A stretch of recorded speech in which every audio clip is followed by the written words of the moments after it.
Hi everyone, Alex Psych here. I'm continuing with the videos on about the power of parting.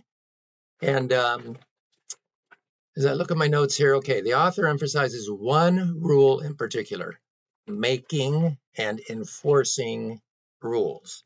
And he says the rules serve three purposes, and I'm gonna just read those. So number one, they automatically change the balance of power between you and your abuser. You are setting boundaries. Okay. Two, they help you prioritize your own needs. And three, they're a yardstick to measure whether or not your abuser deserves to remain in your life. You know, if the rules are getting broken, okay, there's an issue there. Now, things you might do in terms of estrangement include, but certainly are not limited to the following: take a break from the abuser. The author did this and felt less stressed and more energetic. Uh, make the rules. For example, I don't want to hear about this particular subject, or I don't want to be the butt of your jokes, um, or you can't play the mother card, etc. Okay, I love that when you can't play the mother card. All right.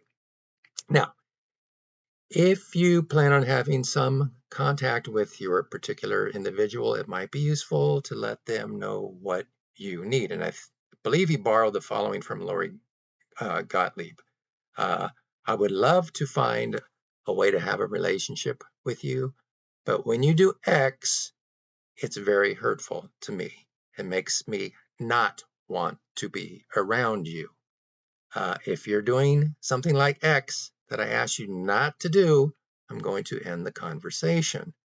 So you could make clear that ending the conversation is not necessarily, a goodbye forever sort of goodbye, but rather let's talk again when you're not doing X. Okay, so you're kind of setting the boundaries, the parameters, the expectations. Okay. Now, obviously, this is important. Obviously, you have to be consistent with following through with what you say. If not, then the boundaries aren't going to exist as well as they should, and the behavior is going to be popping up. Okay.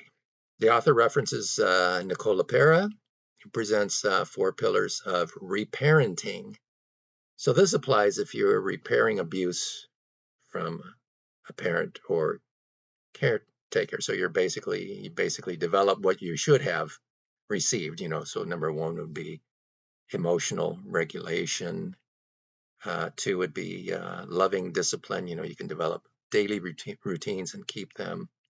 3 would be self-care. Maybe you need a mental health day from work. 4 would be play, something that feels immersive and you can maybe get into the flow. And there's a lot more information out there, not just in the book, but, out there in other books that you can look into to get further, understanding and information about this.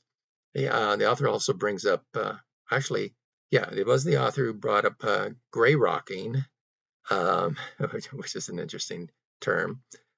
Basically you just try to keep minimal contact with the abuser and not get sucked into anything emotionally. Okay, so basically it's a form of ignoring, and there's plenty of information online about it. And you may be in a position where, you can't physically get away from the person, but this would be something that at least could be beneficial for you if you're in that particular type of environment.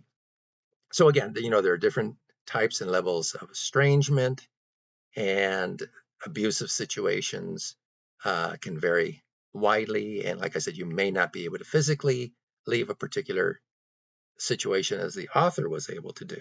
So you might have to try other strategies. Gray rocking would be one of them. Also, just setting the limits verbally, as I mentioned before, and hopefully that person is going to give you some respect about what you've requested. Okay, so that's the end of part 2. I'm going to end it there, and there'll be one more part to this. And that's it for now. Thanks.